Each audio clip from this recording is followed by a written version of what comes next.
शुक्लांबरधरं विष्णुं शशिवर्णं चतुर्भुजं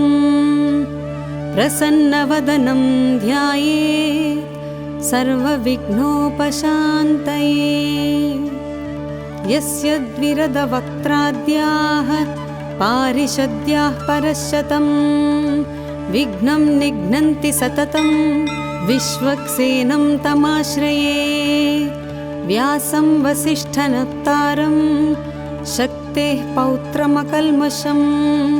पराशरात्मजं वन्दे सुकतातं तपोनिधिं। व्यासाय विष्णुरूपाय व्यासरूपाय विष्णवे नमो वै ब्रह्मनिधये वासिष्ठाय नमो नमः। अविकाराय शुद्धाय नित्याय परमात्मने सदैकरूपरूपाय विष्णवे सर्वजिष्णवे। यस्य स्मरणमात्रेण जन्मसंसारबन्धनात् विमुच्यते नमस्तस्मै विष्णवे प्रभविष्णवे। ॐ नमो वैष्णवे प्रभविष्णवे। श्रीवैशम्पायन उवाच श्रुत्वा धर्माणशेषेण पावनानि च सर्वशः युधिष्ठिरः शान्तनवं पुनरेवाभ्यभाषत। युधिष्ठिर उवाच किमेकं दैवतं लोके किं वाप्येकं परायणं स्तुवन्तः कं कमर्चन्तः प्राप्नुयुर्मानवाः शुभम्। को धर्मः सर्वधर्माणां भवतः परमो मतः किं जपन्मुच्यते जन्तुर्जन्म संसारबन्धनात्। श्रीभीष्म उवाच जगत्प्रभुं देवदेवम् अनन्तं पुरुषोत्तमं स्तुवन्नाम सहस्रेण पुरुषः सततोत्थितः। तमेव चार्चयन् नित्यं भक्त्या पुरुषमव्ययम् ध्यायन् स्तुवन्नमस्यंश्च यजमानस्तमेव च। अनादिनिधनं विष्णुं सर्वलोकमहेश्वरं लोकाध्यक्षं स्तुवन्नित्यं सर्वदुःखातिगो भवेत्। ब्रह्मण्यं सर्वधर्मज्ञं लोकानां कीर्तिवर्धनम् लोकनाथं महद्भूतं सर्वभूतभवोद्भवम्। एष मे सर्वधर्माणां धर्मोऽधिकतमो मतः यद्भक्त्या पुण्डरीकाक्षं स्तवैरर्चेन्नरः सदा। परमं यो महत्तेजः परमं यो महत्तपः परमं यो महद्ब्रह्म परमं यः परायणम्। पवित्राणां पवित्रं यो मङ्गलानां च मङ्गलम् दैवतं दैवतानां च भूतानां यो व्ययः पिता। यतः सर्वाणि भूतानि भवन्त्यादियुगागमे यस्मिंश्च प्रलयं यान्ति पुनरेव युगक्षये। तस्य लोकप्रधानस्य जगन्नाथस्य भूपते विष्णोर्नाम सहस्रं मे शृणु पापभयापहम्। यानि नामानि गौणानि विख्यातानि महात्मनः ऋषिभिः परिगीतानि तानि वक्ष्यामि भूतये। ऋषिर्नाम्नां सहस्रस्य वेदव्यासो महामुनिः छन्दोनुष्ठुप् तथा देवो भगवान् देवकीसुतः। अमृतांशूद्भवो बीजं शक्तिर्देवकीनन्दनः त्रिसामा हृदयं तस्य शान्त्यर्थे विनियुज्यते। विष्णुं जिष्णुं महाविष्णुं प्रभविष्णुं महेश्वरम् अनेकरूपदैत्यान्तं नमामि पुरुषोत्तमम्। अस्य श्रीविष्णोर्दिव्यसहस्रनामस्तोत्रमहामन्त्रस्य श्रीवेदव्यासो भगवान् ऋषिः अनुष्ठुप् छन्दः श्रीमहाविष्णुः परमात्मा श्रीमन्नारायणो देवता अमृतांशोद्भवो भानुरिति बीजम् देवकी नन्दनस्रष्टेति शक्तिः उद्भवक्षोभणो देव इति परमो मन्त्रः शङ्खबृन्नन्दकी चक्रीति कीलकम् शार्ङ्गधन्वा गदाधर इत्यस्त्रम् रथाङ्गपाणिरक्षोभ्य इति नेत्रम् त्रिसामा सामगः सामेति कवचम् आनन्दं परब्रह्मेति योनिः ऋतुः सुदर्शनकाल इति दिग्बन्धः श्रीविश्वरूप इति ध्यानम् श्रीमहाविष्णुप्रीत्यर्थे सहस्रनामस्तोत्रजपे विनियोगः ध्यानम् क्षीरोदन्वत्प्रदेशे शुचिमणिविलसत्सैकते मौक्तिकानां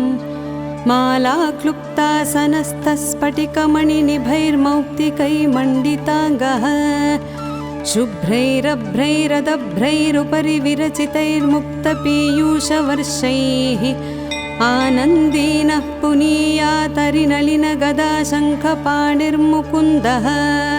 भूः पादौ यस्य नाभिः वियदसुरनिलः चन्द्रसूर्यौ च नेत्रे कर्णावासाः शिरोद्यौ मुखमपि दहनो यस्य वासोऽयमब्धिः अन्तस्थं यस्य विश्वं सुरनरखगगो भोगि गन्धर्वदैत्यैः चित्रं रं रम्यते तं त्रिभुवनवपुषं विष्णुमीशं नमामि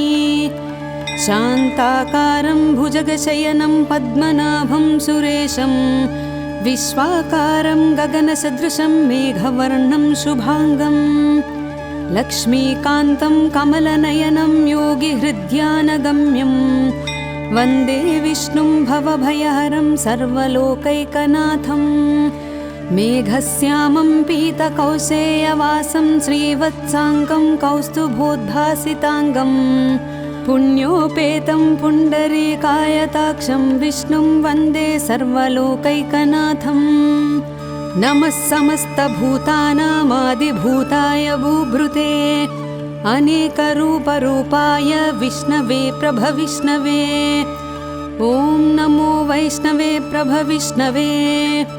सशङ्खचक्रं सकिरीटकुण्डलं सपीतवस्त्रं सरसीरुहेक्षणं सहारवक्षस्थलशोभिकौस्तुभं नमामि विष्णुं शिरसा चतुर्भुजं छायायां पारिजातस्य हेमसिंहासनोपरि आसीनमम्बुदस्याममायताक्षमलङ्कृतम्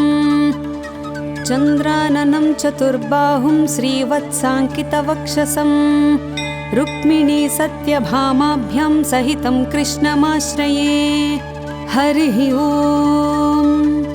विश्वं विष्णुर्वषट्कारो भूतभव्यभवत्प्रभुः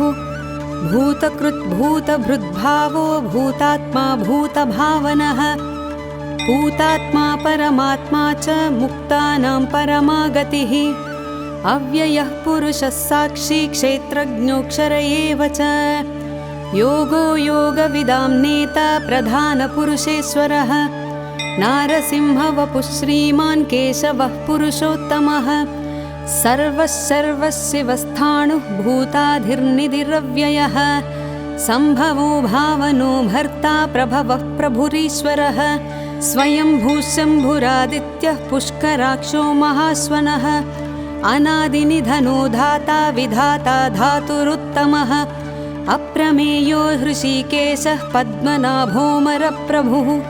विश्वकर्मा मनुस्वष्टा स्थविष्ठस्थविरो ध्रुवः अग्राह्यः शाश्वतः कृष्णो लोहिताक्षः प्रतर्दनः प्रभूतस्त्रिककुब्धाम पवित्रं मङ्गलं परम् ईशानः प्राणदः प्राणो ज्येष्ठः श्रेष्ठः प्रजापतिः हिरण्यगर्भो भूगर्भो माधवो मधुसूदनः ईश्वरो विक्रमी धन्वी मेधावी विक्रमक्रमः अनुत्तमो दुराधर्षः कृतज्ञः कृतिरात्मवान् सुरेशः शरणं शर्म विश्वरेताः प्रजाभवः अहः संवत्सरो व्याळः प्रत्ययः सर्वदर्शनः अजः सर्वेश्वरः सिद्धः सिद्धिः सर्वादिरच्युतः वृषा कपिरमेयात्मा सर्वयोगविनिस्मृतः वसुर्वसुमनः सत्यः समात्मा सम्मितः समः अमोघः पुण्डरीकाक्षो वृषकर्मा वृषाकृतिः रुद्रो बहुशिरा बभ्रुः विश्वयोनिः शुचिस्रवाः अमृतः शाश्वतस्थाणुः वरारोहो महातपाः सर्वगः सर्वविद्भानुः विश्वक्सेनो जनार्दनः वेदो वेदविदव्यङ्गो वेदाङ्गो वेदवित्कविः लोकाध्यक्षः सुराध्यक्षो धर्माध्यक्षः कृताकृतः चतुरात्मा चतुर्व्यूहः चतुर्दंष्ट्रश्चतुर्भुजः भ्राजिष्णुर्भोजनं भोक्ता सहिष्णुर्जगदादिजः अनघो विजयो जेता विश्वयोनिः पुनर्वसुः उपेन्द्रो वामनः प्रांशुः अमोघः शुचिरूर्जितः अतीन्द्रः सङ्ग्रहः सर्गो धृतात्मा नियमो यमः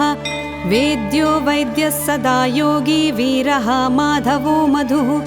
अतीन्द्रियो महामायो महोत्साहो महाबलः महाबुद्धिर्महावीर्यो महाशक्तिर्महाद्युतिः अनिर्देश्य वपुः श्रीमान् अमेयात्मा महाधृधृत्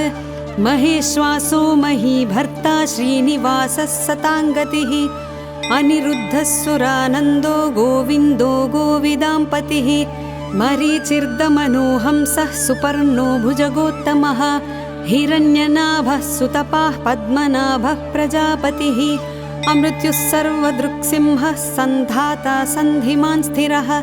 अजो दुर्मर्शनः शास्ता विश्रुतात्मा सुरारिहा गुरुर्गुरुतमो धाम सत्यः सत्यपराक्रमः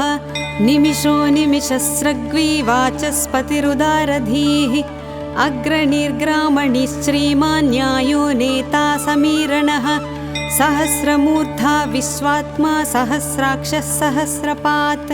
आवर्तनो निवृत्तात्मा संवृतः सम्प्रमर्दनः अहः संवर्तको वह्निः अनिलो धरणीधरः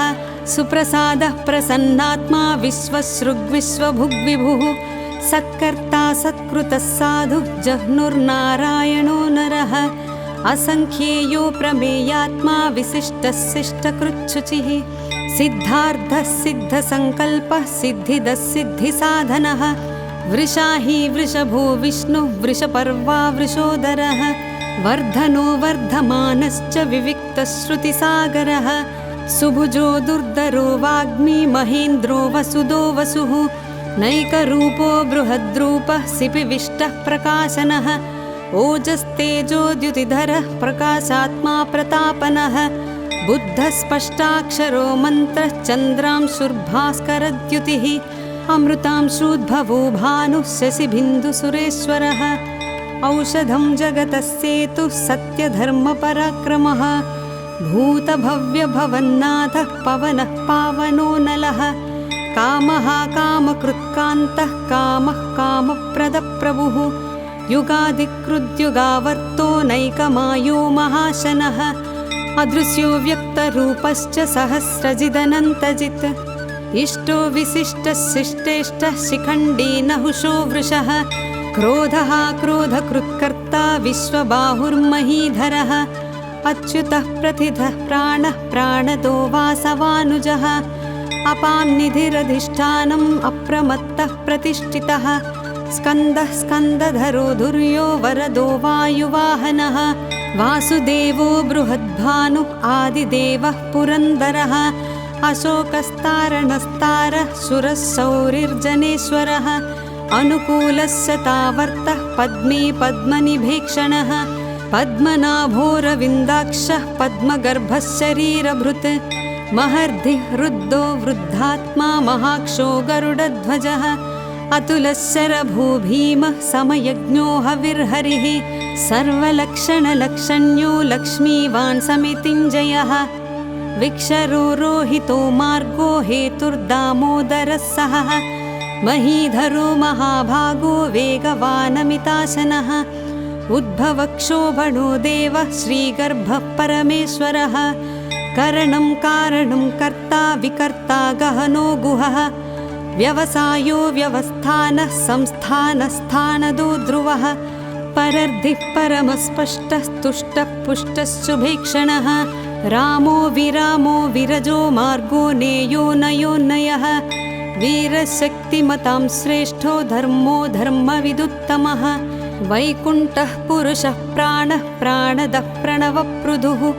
हिरण्यगर्भः शत्रुघ्नो व्याप्तो वायुरधोक्षजः ऋतुः सुदर्शनः कालः परमेष्टि परिग्रहः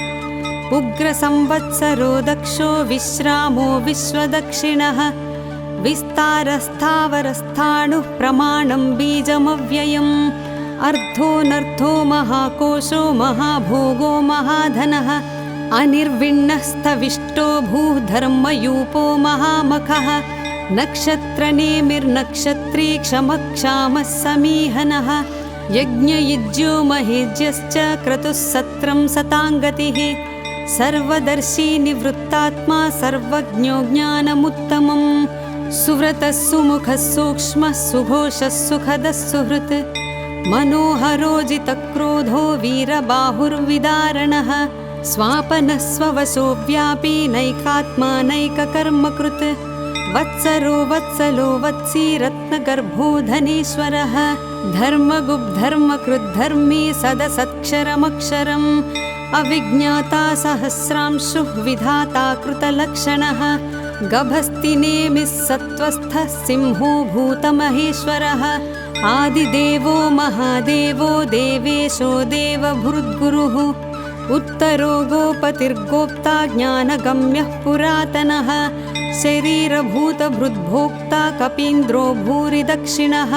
सोमपोऽमृतपः सोमः पुरुजित्पुरुषोत्तमः विनयोजयः सत्यसन्धो दाशार्हः सात्वतां पतिः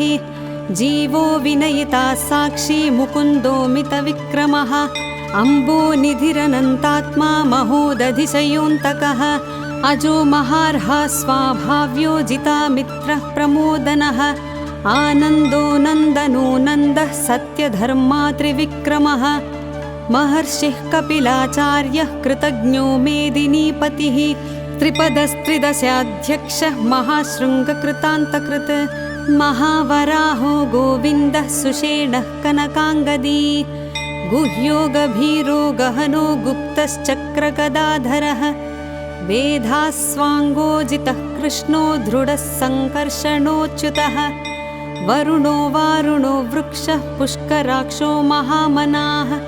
भगवान् भगहानन्दी वनमाली हलायुधः आदित्यो ज्योतिरादित्यः सहिष्णुर्गतिसत्तमः सुधन्वा खण्डपरशुः दारुणो द्रविणः प्रदः दिवि स्पृक्सर्वदृग्व्यासो वाचस्पतिरयोनिजः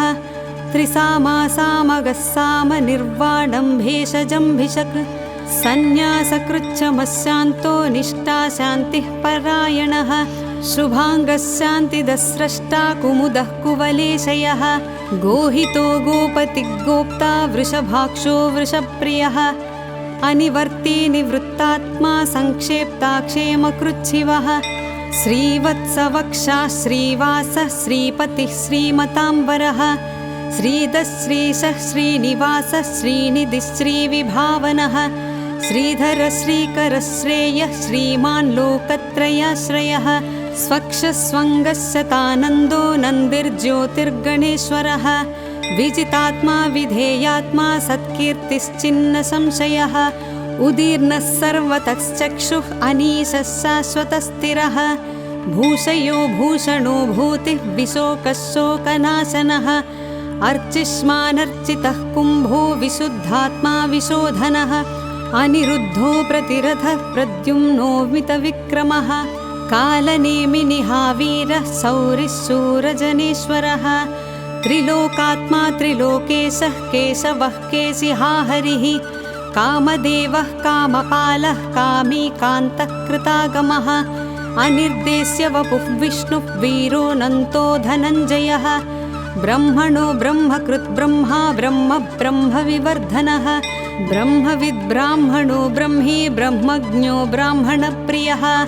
महाक्रमो महाकर्मा महातेजा महोरगः महाक्रतुर्महायज्वा महायज्ञो महाहविः स्तव्यस्तवप्रियस्तोत्रं स्तुतस्तोतारणप्रियः पूर्णः पूरयिता पुण्यः पुण्यकीर्तिरनामयः मनोजवस्तीर्थकरो वसुरेता वसुप्रदः वसुप्रदो वासुदेवो वसुर्वसुमनाहविः सद्गतिः सत्कृतिः सत्ता सद्भूतिः सत्परायणः सूरसेनो यदुश्रेष्ठः सन्निवासः सुयामुनः भूतावासो वासुदेवः सर्वासु निलयो नलः दर्पः दर्पदो दृप्तो दुर्धरोऽधापराजितः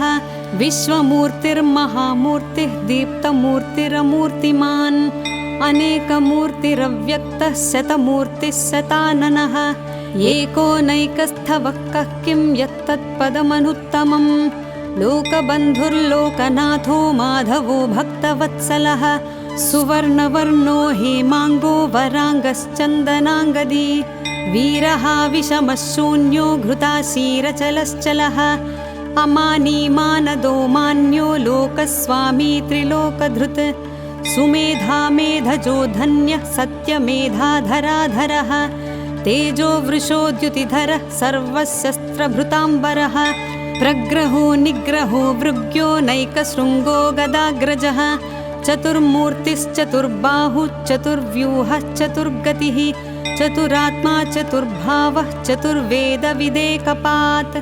समावर्तो निवृत्तात्मा दुर्जयो दुरतिक्रमः दुर्लभो दुर्गमो दुर्गो दुरावापो दुरारिः शुभाङ्गो लोकसारङ्गः सुतन्तुस्तन्तुवर्धनः इन्द्रकर्मा महाकर्मा कृतकर्मा कृतागमः उद्भवः सुन्दरः सुन्दो रत्ननाभः सुलोचनः अर्को वाजसनिःशृङ्गी जयन्तः सर्वविजयी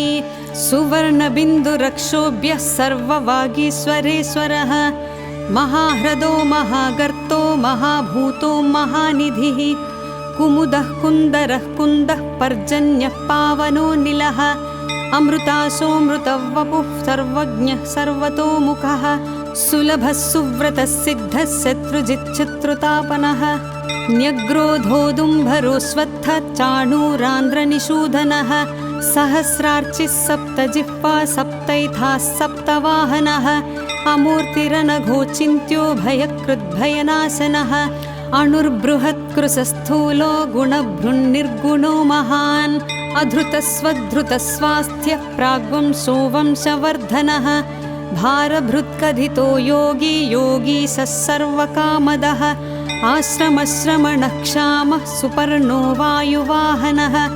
धनुर्धरो धनुर्देवो दण्डो दमयिता दमः अपराजितः सर्वसहो नियन्ता नियमो यमः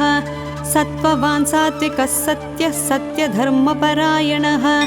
अभिप्रायः प्रियार्होर्हः प्रियकृत्प्रीतिवर्धनः विहाय सगतिर्ज्योतिः सुरुचिर्हुतभुग्विभुः रविर्विरोचनः सूर्यः सवितारविलोचनः अनन्तो हुतभुग्भोक्ता सुखदो नैकदोऽग्रजः अनिर्विण्णः सदामर्षि लोकाधिष्ठानमद्भुतः सनातनतमः कपिलः कपिरव्ययः स्वस्तिदः स्वस्तिकृत् स्वस्तिः स्वस्ति भुक् स्वस्ति दक्षिणः अरौद्रः कुण्डलीचक्री विक्रम्यूर्जितशासनः शब्दातिगः शब्दसः शिशिरः सर्वरीकरः अक्रूरः पेशलो दक्षो दक्षिणः क्षमिणाम्बरः विद्वत्तमो वीतभयः पुण्यश्रवणकीर्तनः उत्तराणो दुष्कृतिः पुण्यो दुःस्वप्ननाशनः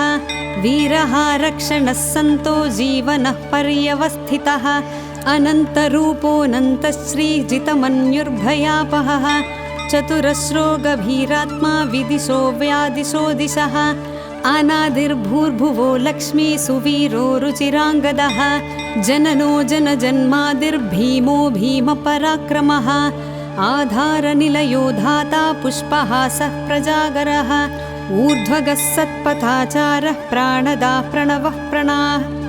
प्रमाणं प्राणनिलयः प्राणधृत् प्राणजीवनः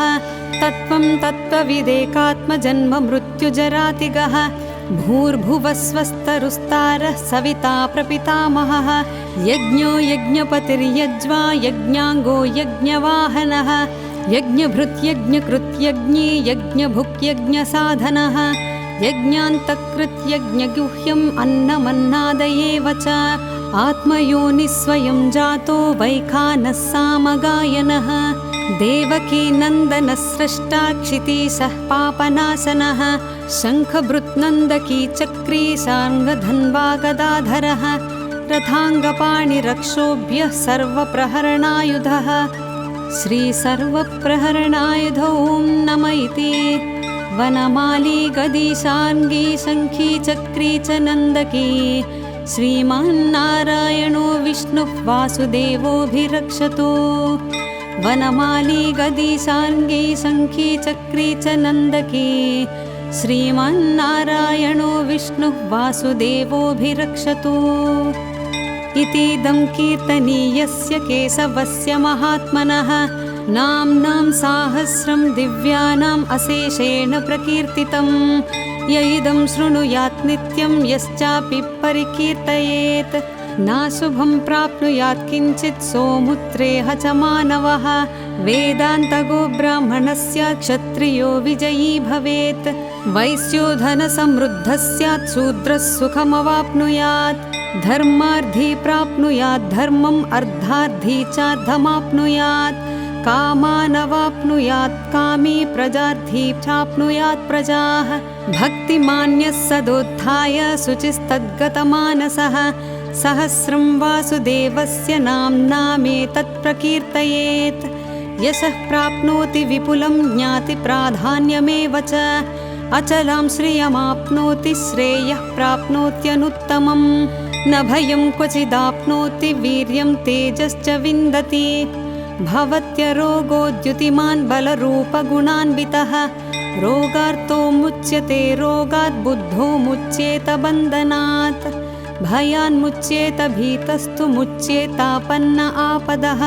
दुर्गाण्यतितरत्यासु पुरुषः पुरुषोत्तमं स्तुवन्नाम सहस्रेण नित्यं भक्तसमन्वितः वासुदेवाश्रयो मर्त्यो वासुदेवपरायणः सर्वपापविशुद्धात्मा याति ब्रह्म सनातनम् न वासुदेवभक्तानाम् अशुभं विद्यते क्वचित् जन्म मृत्युजरा व्याधिभयं नैवोपजायते इमं स्तवमधीयानः श्रद्धा भक्तिसमन्वितः युज्येतात्मसुखक्षान्तिः श्रीधृतिस्मृतिकीर्तिभिः न क्रोधो न च मात्सर्यं न लोभो नाशुभामतिः भवन्ति कृतपुण्यानां भक्तानां पुरुषोत्तमे द्यौः स चन्द्रार्कनक्षत्रं खं दिशो भूर्महो दधिः वासुदेवस्य वीर्येण विधृतानि महात्मनः ससुरासुरगन्धर्वं स यक्षोरगराक्षसं जगद्वशे वर्तते दः कृष्णस्य सचराचरम् इन्द्रियाणि मनोबुद्धिः सत्त्वं तेजो बलं धृतिः वासुदेवात्मकान्याहुः क्षेत्रं क्षेत्रज्ञ एव च सर्वागमानामाचारः प्रथमं परिकल्पितः आचारः प्रभवो धर्मो धर्मस्य प्रभुरच्युतः ऋषयः पितरो देवाः महाभूतानि धातवः जङ्गमाजङ्गमं चेदं जगन्नारायणोद्भवम् योगो ज्ञानं तथा साङ्ख्यं विद्या शिल्पादिकर्म च वेदाः शास्त्राणि विज्ञानम् एतत् सर्वं जनार्दनात् एको विष्णुर्महद्भूतं पृथग्भूतान्यनेकशः त्रीन् लोकान् व्याप्य भूतात्मा भुङ्क्ते विश्वभुगव्ययः इमं स्तवं भगवतो विष्णोर्व्यासेन कीर्तितं पठेद्य इच्छेत् पुरुषः श्रेयः प्राप्तुं सुखानि च विश्वेश्वरमजं देवं जगतः प्रभुमव्ययं भजन्ति ये पुष्कराक्षं न ते यान्ति पराभवम् न ते यान्ति पराभवम् ॐ नम इति अर्जुन उवाच पद्मपत्रविशालाक्ष पद्मनाभसुरोत्तम भक्तानामनुरक्तानां त्राता भवजनार्दन। श्रीभगवानुवाच यो मां नाम सहस्रेण स्तोतुमिच्छति पाण्डव सोऽहमेकेन श्लोकेन स्तुत एव न संशयः स्तुत एव न संशयः। ॐ नम इति। व्यास उवाच वासनात् वासुदेवस्य वासितं ते जगत्त्रयं सर्वभूतनिवासोऽसि वासुदेव नमोऽस्तु ते। श्रीवासुदेव नमोऽस्तु ते। ॐ नम इति। पार्वत्युवाच केनोपायेन लघुना विष्णोर्नाम सहस्रकं पठ्यते पण्डितैः नित्यं श्रोतुमिच्छाम्यहं प्रभो। ईश्वर उवाच श्रीराम राम रामेति रमे रामे मनोरमे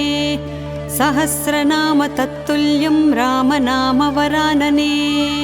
श्रीराम राम रामेति रमे रामे मनोरमे